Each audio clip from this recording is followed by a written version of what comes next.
Hunger and thirst for righteousness. Ask and you will receive. Seek and you will find. Knock and the door will be open.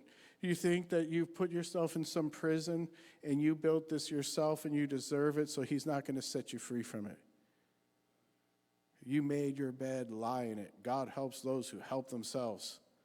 And all that is a load of rubbish.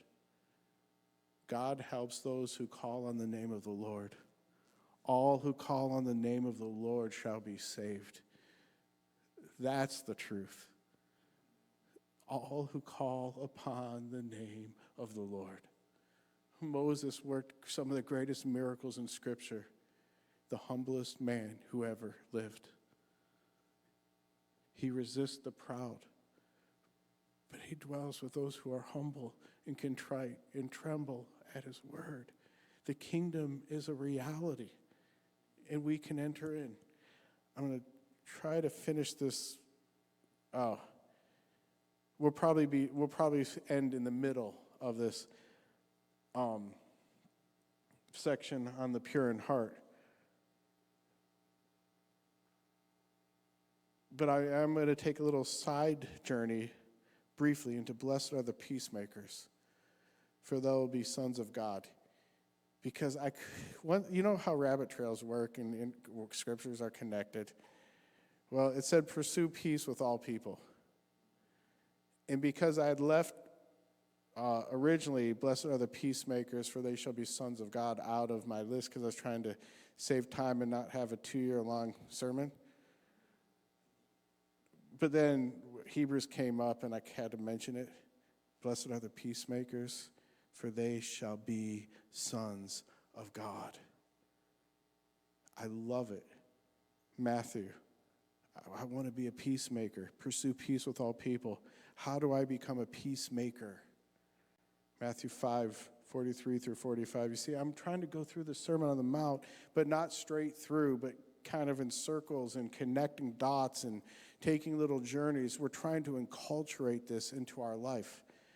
You have heard that it was said, there's those traditions, you shall love your neighbor and hate your enemy.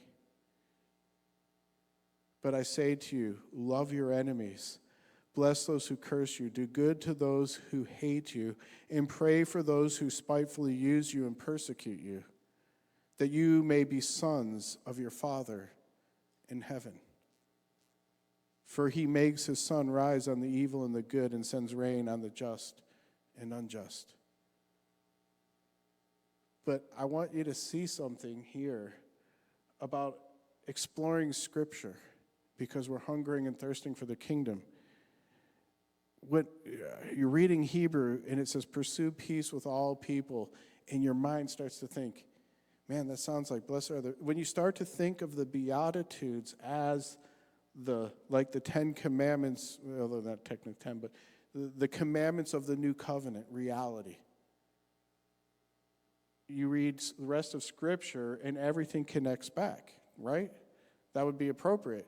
This is how to manifest the kingdom. So I hear that word, pursue peace, and I think, blessed are the peacemakers, and then it says, for they shall be the sons of God. And I think, well, I want to know more about what it looks like to be a peacemaker.